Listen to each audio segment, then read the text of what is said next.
दूसरे स्थान पर जो अभ्यास है वो है इस तरीके से मलासन की स्थिति में आपको आ जाना है और यहां आकर के अपने घुटनों के बीच में एक अंतर आपको बनाना है। इस तरीके की स्थिति में भी आप थोड़ी देर तक रुकेंगे, कमर सीधी रखेंगे और सामने देखेंगे। हाथों को इस तरीके से घुटनों के ऊपर रख सकते हैं। घुटने नजदीक आते हैं तो हाथों के एक दबाव से इनको थोड़ा बाहर की तरफ आप रखें।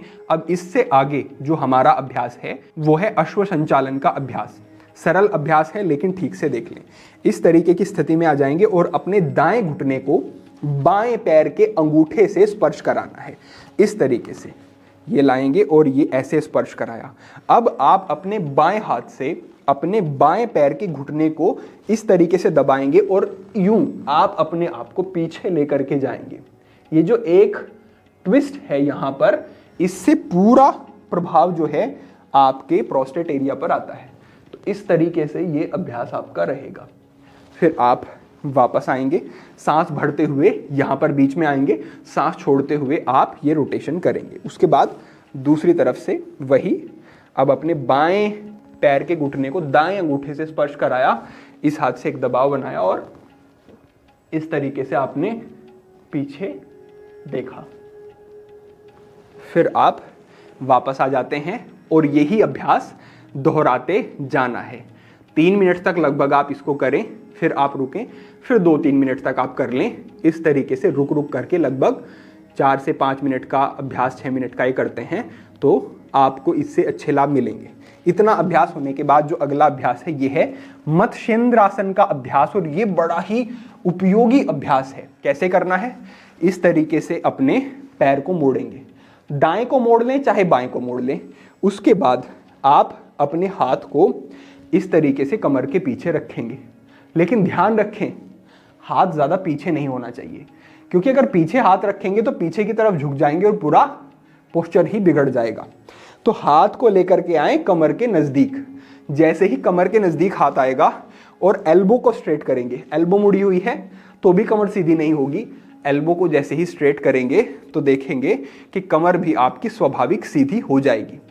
यहां पर आने के बाद एक इस तरीके से अपने शरीर को घुमाएंगे। इतना लाने के बाद ये हाथ आपका आपके घुटने के ऊपर एक दबाव बनाएगा और घुटना अंदर की तरफ जाएगा और इस हाथ के सहारे आप अपने आप को पीछे की तरफ सरलता से ले जा सकेंगे। अब अगर आपको असुविधा हो रही है अभ्यास में तो आप इस हाथ को ऐसे रख लें या फिर आप ऐसे रख लें और पीछे देखें। ये अभ्यास प्रारंभिक अभ्यासियों के लिए हो गया। अब अगर इसको थोड़ा और बेहतर तरीके से करना है तो इस हाथ को ले जाते हुए यूं इस पैर को, जो सीधा पैर है, उसको पकड़ लेंगे और उसके बाद इस तरीके का ये अभ्यास रहेगा। पीछे देखने का प्रयास करेंगे और बिल्कुल अपने पीछे आप यहाँ पर इस तरीके से देखते हैं। यहाँ कुछ समय तक रुके और फिर रिलीज कर देंगे और इसी तरीके से फिर पैर को बदल करके भी आपको ये अभ्यास करना है। तो ये आपका हुआ मत्स्येंद्रासन का अभ्यास। इससे भी तुरंत आपको एक प्रभाव देखने को मिलेगा और अच्छे लाभ होंगे। अगला जो अभ्यास है ये अभ्यास है योग मुद्रासन का अभ्यास। इसे हम पद्मासन में जाके करेंगे। पद्मासन में आ जाएंगे इस तरीके से, आप इस तरीके से पद्मासन की स्थिति में आ गए और उसके बाद कमर को सीधा कर लें। अपने हाथों को इस तरीके से पीछे लेकर के जाएं और एक हाथ से दूसरे हाथ की रिस्ट को पकड़ लेंगे। उसके बाद कोहनियों को सीधा कर लें और कंधे आपके पीछे की तरफ जाएंगे। सांस को पूरा अंदर भरेंगे, फिर सांस को बाहर छोड़ते हुए इस तरीके से आगे आप जाएंगे और यहां आने के बाद ये जो पैर हैं आपके नाभि के नीचे के एरिया के ऊपर ही एक दबाव बनाएंगे और आप यहां आकर के वो अनुभव भी करेंगे। अब अगर आप इतना ही आ पाते हैं तो ठीक है, कोई बात नहीं, इतना ही रुकें, लाभ मिलेंगे। अगर और आगे जा सकते हैं तो थोड़ा और जाएं, थोड़ा और जा सकते हैं तो और अगर इस तरीके से अपने माथे को भूमि से स्पर्श करा पा रहे हैं तो ये अच्छा है। इस तरीके की स्थिति में आएंगे और यहाँ पर आकर के सांस आपकी गहरी चलती रहनी चाहिए, सांस नहीं रोकनी है किसी भी अभ्यास में। तो यहाँ आकर के आपको रुकना है और उसके बाद सांस भरते हुए वापस आपको आ जाना है। इस अभ्यास को भी 3 बार रुक रुक करके करेंगे और आगे जाने के बाद 30 सेकंड, 40 सेकंड, 1 मिनट तक आपको रुकना है। 1 मिनट तक रुक जाएं तो बहुत अच्छा है, बड़े सुंदर प्रभाव फिर आपको इसके मिलेंगे। अब इससे आगे बढ़ते हुए जो अंतिम अभ्यास है वो है धनुरासन का अभ्यास। इसके लिए आप पेट के बल आ जाएंगे और ये जो अभ्यास है ये आपके पाचन तंत्र, आपके रिप्रोडक्टिव सिस्टम, आपको यूरिन से संबंधित समस्याएं हैं, उन सभी समस्याओं में ये काम करता है। बड़ा सुंदर अभ्यास है। इस तरीके से पैरों को फोल्ड किया और आपको यूं पकड़ लेना है। फिर आप इस तरीके से शरीर को ऊपर लेकर के जाएंगे और यहाँ पर आप रुकेंगे। थोड़ी देर रुकने पर ही आपको अनुभव होगा कि हाँ, एक दबाव नाभि के नीचे के क्षेत्र पर बड़ा अच्छा जा रहा है। रुकने के बाद नीचे आएंगे, पैरों को पकड़े रखें और इस तरीके से थोड़ी देर तक आपको रेस्ट करना है। थोड़ी देर तक रुके, सांस लेते रहें। उसके बाद थोड़ी देर रुकने के बाद फिर से यही अभ्यास। फिर से नीचे आएंगे और कुछ समय तक रुकेंगे। ये अभ्यास करने के बाद एक बार आप शशांकासन का अभ्यास अवश्य कर लें। बस इतने ही अभ्यास आपके हैं जो आपको ये सारी सजगताएं जो हमने कही ये रखते हुए करने हैं। जो हमने औषधि का प्रयोग बताया वो करना है और कपालभाति पर विशेष ध्यान देना है। तो इस तरीके से आपके ये सभी अभ्यास रहे, इनको आप करें, अपनाएं तो आपको इन सभी समस्याओं में बड़े अच्छे लाभ मिलेंगे। प्रोस्टेट की समस्या आपकी ठीक होनी शुरू होगी, उसमें लाभ मिलने शुरू होंगे और आप औषधियों से और बड़ी समस्याओं में पड़ने से बच जाएंगे। तो आज के लिए आपके लिए ये मार्गदर्शन था। भविष्य में अन्य महत्वपूर्ण विषयों पर मार्गदर्शन होता रहेगा। सभी के लिए प्रार्थना, सभी के लिए मंगल कामना। आज के लिए इतना ही। ओम नमस्कारम, प्रणाम। दोस्तों, आज का वीडियो बेस्ट रहेगा प्रोस्टेट के लिए योगा थेरेपी या योग चिकित्सा। इसके अंदर सबसे पहले हम प्रोस्टेट की समस्या क्या है, कैसे ये होती है, इसको समझेंगे। सेकंड पार्ट में हम इसके लिए योग के कौन कौन से अभ्यास इसके लिए किए जाने चाहिए उनको समझेंगे। और वीडियो के लास्ट में कुछ आयुर्वेदिक दवाइयाँ, मैं रेमेडीज आपको बताऊंगा जिससे इस समस्या को 100% आप ठीक कर सकते हो। मैंने खुद अपने क्लाइंट्स के ऊपर देखा है और बहुत अच्छे रिजल्ट्स हैं उनके। तो सबसे पहले समझते हैं कि प्रोस्टेट है क्या। देखिए, प्रोस्टेट एक ग्रंथि होती है जो हमारे मूत्र मार्ग के आसपास रहती है। एक्चुअल में हमारे मूत्र मार्ग के आसपास फैली हुई है 3 से 4 सेंटीमीटर तक हमारे मूत्र मार्ग या यूरेटर जिसको बोलते हैं उसको कवर करके रखती है। नॉर्मली इसका जो वेट होता है वो 15 ग्राम के आसपास होता है, 15 से 20 ग्राम के आसपास। लेकिन उम्र बढ़ने के साथ साथ इसका वजन बढ़ने लगता है और जैसे जैसे इसका वजन बढ़ता है, इसका आकार बढ़ता है, तो ये मूत्र मार्ग में रुकावट पैदा करने लगती है, जिससे यूरिन पास करने में बहुत सारी परेशानियां होने लगती हैं। अब अगर हम सोचें कि इस ग्रंथि का हमारी बॉडी के अंदर काम क्या है, तो ये हमारे स्पर्म का 15 से 20% लिक्विड पार्ट बनाती है। जब वीर्य निकलता है तो उससे 15 से 20% जो लिक्विड पार्ट होता है वो इस ग्रंथि से ही निकलता है। हर आदमी की उम्र बढ़ने के साथ साथ इस ग्रंथि का आकार बढ़ता है और ये एक नॉर्मल कंडीशन मानी जाती है। जैसे आपके बाल सफेद होते हैं, झुर्रियां पड़ती हैं, जैसे जैसे उम्र बढ़ती है तो इसका आकार बढ़ना एक नॉर्मल कंडीशन मानी जाती है। और हर किसी को इसका आकार बढ़ने की वजह से समस्या हो ये जरूरी नहीं है। 50 साल की उम्र के बाद में प्रोस्टेट का आकार बढ़ना एक बहुत ही सामान्य कंडीशन है।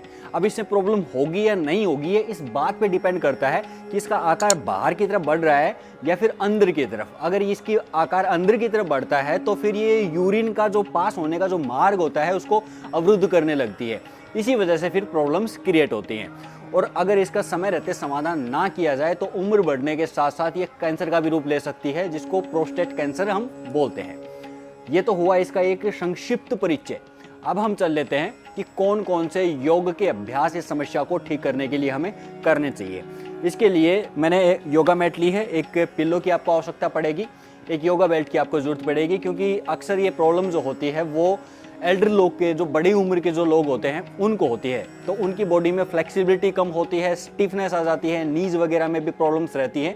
तो उन लोगों को इन 2 चीज़ों की आवश्यकता पड़ेगी आज की जो योगा थेरेपी है उसको करने के लिए। योगा अभ्यास करने के लिए सर्वप्रथम आप जिस प्रकार से मैं बैठा हुआ हूँ क्रॉस लेग करते हुए इस प्रकार से आप बैठ जाएंगे। एक योगा मैट का आप उपयोग कर लेंगे। मैट अगर आपके पास में नहीं है तो कोई दरी या चादर बिछा के भी आप नीचे बैठ सकते हैं। योगा मैट होगी तो ज़्यादा उपयोगी रहेगी क्योंकि इससे थोड़ा सॉफ्टनेस और क्यूशनिंग भी आपको मिल जाती है। तो यहीं से हमारे अभ्यास शुरू होंगे। सर्वप्रथम आप अपने दोनों हाथों के मध्य में इस प्रकार से अपने पैर को पकड़ लेंगे। ठीक है, इस प्रकार से नहीं पकड़ सकते तो इस प्रकार से भी पकड़ सकते हैं और अपने पैर को इस प्रकार से रोटेट करना है। ठीक है, इससे क्या होगा, आपकी जो पेल्विक मसल्स हैं उनके ऊपर स्पेसिफिक स्ट्रेच पड़ेगा और ये आपके लिए बेनिफिशियल रहेगा। इस प्रकार से पूरा स्ट्रेच करते हुए जितना हो सकता है राउंड बाय राउंड साइड में लेकर जाएं, पूरा आगे पीछे रोटेट करने की कोशिश करें और इस अभ्यास को श्वास के साथ आपको करना है। और पैर को जितना हो सकता है समानांतर रखें, चेस्ट के समीप रखें इस प्रकार से, ताकि आपकी जो मसल्स हैं वो पूरी स्ट्रेच हो पाएं। इस प्रकार से दोनों साइड बाय साइड दोनों साइड से रोटेट कर लेंगे। इसी प्रकार से हम दूसरे पैर को भी करेंगे। दोनों पैरों को इस प्रकार से साइड बाय साइड मूव करते हुए दोनों दिशाओं में। और ये अभ्यास इसलिए कर रहे हैं ताकि इससे आगे के अभ्यास जो हैं वो हम इजीली कर पाएँ, क्योंकि प्रोस्टेट की प्रॉब्लम जैसे मैंने आपको पहले बताया बड़ी उम्र के लोगों को ज़्यादा होती है। तो उन लोगों को मुख्य रूप से इन अभ्यासों को, क्योंकि ये लूजनिंग एक्सरसाइज हैं, ये ज़रूर करनी चाहिए प्रारंभ में। तो ये तो हमारी लूजनिंग एक्सरसाइज होगी। अब हम चलते हैं मुख्य अभ्यास की तरफ। तो हमारा पहला अभ्यास होगा बटरफ्लाई।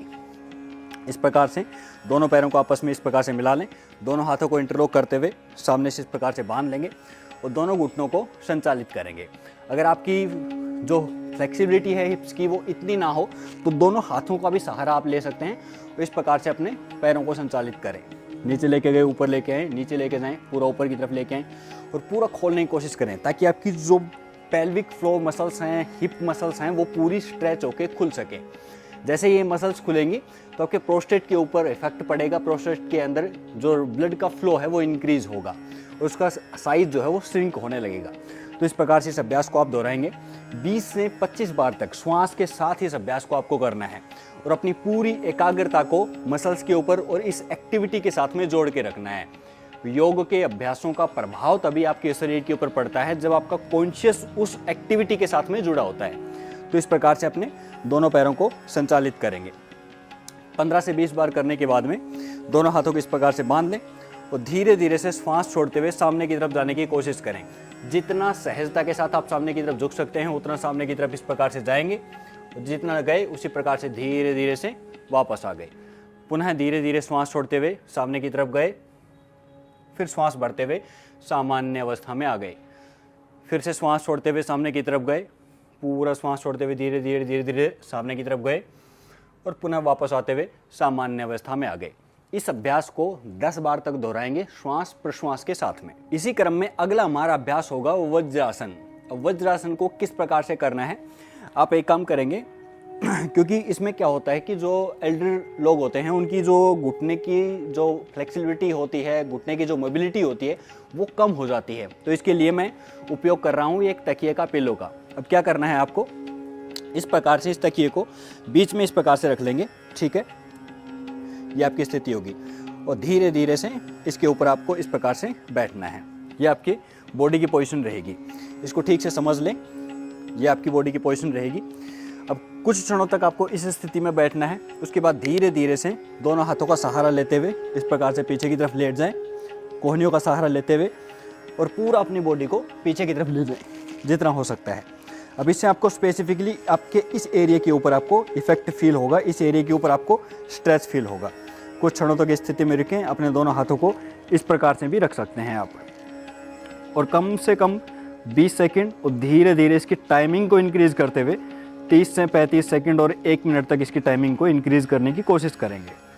जिस प्रकार से गए थे उसी प्रकार से हाथों का सहारा लेते हुए अब धीरे धीरे से वापस सामान्य अवस्था में आ जाएंगे। अब इसी क्रम में अगला हमारा अभ्यास होगा सुप्त पादांगुष्ठासन।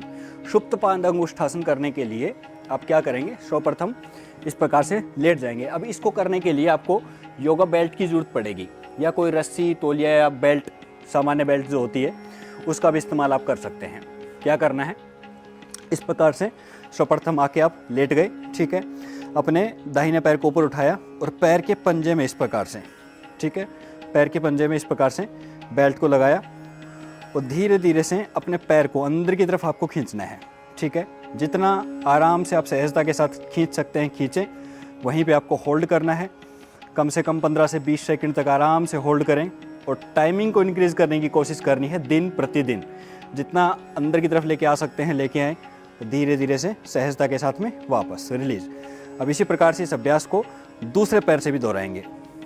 पैर को ऊपर की तरफ लेके गए, ठीक है। श्वास छोड़ते हुए पैर को अंदर की तरफ खींचेंगे। जितना मैक्सिमम अंदर की तरफ लेके आ सकते हैं लेके आएँ, आराम से होल्ड करें 15 से 20 सेकंड प्रारंभ में, और धीरे धीरे इसकी टाइमिंग को इंक्रीज़ करते हुए 30 सेकंड और 1 मिनट तक इस अभ्यास को लेके जाएंगे। अब इसमें अगर आप स्पेसिफिकली देखोगे तो आपके लेग्स के ये जो मांसपेशियाँ हैं, पेल्विक की जो मसल्स हैं, हैमस्ट्रिंग है, ग्लूट्स की जो मांसपेशियाँ हैं, स्पेसिफिकली इस एरिया के ऊपर इसका प्रभाव पड़ता है। और इस एरिया के अंदर जो रक्त का प्रवाह है वो बढ़ जाता है, इस एरिया की फ्लेक्सिबिलिटी है वो बढ़ जाती है। तो इस अभ्यास को दोनों पैरों से 30 सेकंड्स तक आप रिपीट कर लेंगे। अब इसी क्रम में अगला हमारा अभ्यास होगा, आप अपने दोनों पैरों को, तलवों को आपस में इस प्रकार से मिला लेंगे, ठीक है। और दोनों हाथों को घुटनों के ऊपर इस प्रकार से रखें और इसी स्थिति में कुछ क्षणों तक, अब ये क्योंकि रिलैक्सेशन पोज है, इसमें आपकी सारी जो मसल्स हैं, खासकर इसका इफेक्ट आपको पड़ेगा पेल्विक मसल्स के ऊपर। इस प्रकार से दोनों हाथों को रखते हुए और इस स्थिति में आप लेटे रहेंगे प्रारंभ में 1 मिनट तक, फिर धीरे धीरे समय सीमा को इंक्रीज करते हुए 2 मिनट तक इस अभ्यास को आपको रिपीट करना है। ये बहुत ही इफेक्टिव अभ्यास है। श्वास पर श्वास लेते रहें, श्वास पर श्वास की गति जो है वो सामान्य गति के साथ में चलती रहेगी और आराम से स्थिति में आप लेटे रहें। बहुत इफेक्टिव अभ्यास है क्योंकि इसका सारा का सारा इफेक्ट जो है वो आपके सारे के सारे पेल्विक मसल्स के ऊपर जाता है। तो इस स्थिति में लेटे रहें, श्वास पर श्वास चलता रहेगा। अब इसी क्रम में अगला हमारा अभ्यास होगा सेतुबंध आसन। बहुत इफेक्टिव अभ्यास है। किस प्रकार से करना है, अपने दोनों पैरों को नितंबों से, आपके हिप्स से थोड़ी दूरी के ऊपर रखेंगे, ठीक है। दोनों हाथ इस प्रकार से ज़मीन के ऊपर, श्वास भरते हुए मध्य से अपने शरीर को ऊपर की तरफ इस प्रकार से लिफ्ट कर देंगे।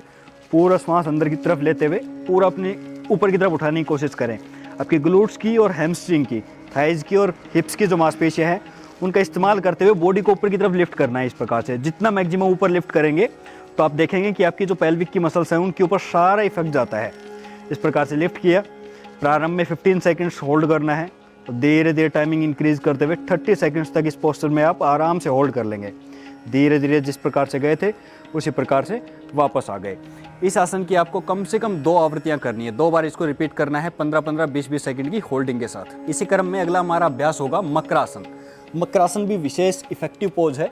क्या करना है, इस प्रकार से आके आप लेट जाएंगे, दोनों हाथों को इस प्रकार से अपनी ठुड्डी के नीचे रख लें और पीछे से अपने पैरों को इस प्रकार से संचालित करें। यह भी काफ़ी इफेक्टिव और प्रभावशाली अभ्यास है। दोनों पैरों को, क्योंकि ये आराम से आप इस अभ्यास को रिपीट कर पाएंगे, तो दोनों पैरों को इस प्रकार से आराम से संचालित करें। आपके पेल्विक के ऊपर इसका विशेष इफेक्ट पड़ेगा। तो इस अभ्यास को आराम से आप 1 मिनट तक आराम से कर लेंगे, क्योंकि एक बहुत कठिन अभ्यास नहीं है, इसमें कोई विशेष आपको एफर्ट नहीं डालना है। तो 1 मिनट तक स्टार्टिंग में आप इसको आसानी से कर लेंगे। अब इसी क्रम में अगला हमारा विशेष प्रभावशाली अभ्यास होगा धनुरासन। धनुरासन करने के लिए अपने दोनों पैरों को इस प्रकार से एंकल्स के पास से इस प्रकार से पकड़ेंगे और श्वास भरते हुए इस प्रकार से अपनी बॉडी को लिफ्ट कर देंगे। सामने से आपका पूरा शरीर उठ जाएगा, पीछे से आपके पैर उठ जाएंगे और पूरी आपकी बॉडी जो है वो नेवल एरिया के ऊपर बैलेंस होगी। होल्ड करेंगे प्रारंभ में 15 सेकंड, धीरे धीरे टाइमिंग इंक्रीज करते हुए 30 सेकंड्स तक इस अभ्यास को आपको लेके जाना है। धीरे धीरे से सामान्य अवस्था में इस प्रकार से आ जाएंगे। अब इसमें लास्ट हमारा अभ्यास होगा भुजंगासन। भुजंगासन करने के लिए पीछे से दोनों पैर इस प्रकार से मिला लें, दोनों हाथ चेस्ट की बगल में रखें, श्वास भरते हुए अपने शरीर को आगे से इस प्रकार से लिफ्ट करेंगे और स्लाइटली पीछे बेंड करने की कोशिश करें। अब इसमें हाथों को इस प्रकार से नहीं रखना है, कोहनियाँ स्लाइटली इस प्रकार से बेंड रहेंगी और पीछे की तरफ बेंड करने की कोशिश करनी है। अब इससे आपके कमर के ऊपर और डाइजेशन के ऊपर तो विशेष प्रभाव पड़ेगा ही, आपके प्रोस्टेट के लिए भी एक खास और विशेष अभ्यास होगा। अब इस आसन की स्थिति में भी आपको कम से कम 15 to 20 सेकंड्स स्टार्टिंग में एंड देन टाइमिंग इंक्रीज करते हुए इसको 30 सेकंड्स तक आपको लेके जाना है। तो ये तो आसनों का अभ्यास हुआ जो स्पेसिफिकली प्रोस्टेट को ठीक करने के लिए मुख्य आसन अभ्यास हो गए। अब आते हैं प्राणायामों के अभ्यासों के ऊपर। प्रोस्टेट के लिए सबसे इफेक्टिव प्राणायाम का अभ्यास है कपालभाति प्राणायाम। कपालभाति प्राणायाम को 10 मिनट से शुरू करके 10 मिनट से शुरू करके आप 15 to 30 मिनट्स तक इसको जरूर करें। मैं अपने क्लाइंट्स को हमेशा ये चीज़ रिकमेंड करता हूँ कि कम से कम कपालभाति प्राणायाम को आप 15 to 30 मिनट तक ज़रूर करें। 30 मिनट तक जब इसका अभ्यास किया जाता है 15-15 सेकंड के 2 लैप करके, स्टार्टिंग में इतना करने की आवश्यकता नहीं है। स्टार्टिंग आप 10 मिनट से शुरू करें, धीरे धीरे टाइमिंग इंक्रीज करते हुए इसको 30 मिनट तक आपको लेके जाना है। कपालभाति प्राणायाम विशेष प्रभावशाली अभ्यास है। किस प्रकार से करना होता है, क्रॉस लेग करते हुए इस प्रकार से बैठ गए, अब पेट अंदर जाएगा, श्वास बाहर निकलेगा। कपालभाति के लिए वैसे स्पेसिफिकली वीडियो बना हुआ है, उसका लिंक मैं डिस्क्रिप्शन में डाल दूंगा अगर आप नहीं जानते हैं कपालभाति कैसे किया जाता है स्पेसिफिकली, क्योंकि कपालभाति को एक्सप्लेन करने लगेंगे तो वीडियो बहुत लंबा हो जाएगा। तो इसलिए कपालभाति को अगर सीखना ही है आपको तो उसका लिंक मैं डिस्क्रिप्शन में डाल दूंगा, वैसे सामान्य तौर पर समझ लेंगे। पेट अंदर गया, श्वास बाहर, आपको पूरा ध्यान श्वास बाहर छोड़ने के ऊपर करना है। पूरा आपका ध्यान श्वास छोड़ने के ऊपर रहेगा। इसमें श्वास लेने की प्रक्रिया जो है वो अपने आप होती है, आपको सिर्फ श्वास छोड़ने के ऊपर ध्यान देना होता है। मैं आपको बता रहा हूँ, जिन लोगों के प्रोस्टेट का जो साइज है वो 15 ग्राम से बढ़ के 100 ग्राम तक हो गया था, उनको भी ठीक होते हुए मैंने देखा है कपालभाति और इन आसनों का अभ्यास करके। अब आ जाते हैं हमारे, इसके साथ साथ आप भस्त्रिका इत्यादि, अनुलोम विलोम इत्यादि प्राणायामों का भी अभ्यास कर सकते हैं, लेकिन इसके लिए स्पेसिफिकली और सबसे ज़्यादा पावरफुल अभ्यास कपालभाति का ही है। अब आ जाते हैं हमारे आयुर्वेदिक रेमेडीज़ के ऊपर। तो इसमें सबसे प्रभावशाली अगर कोई रेमेडी है तो वो है गोक्षरू।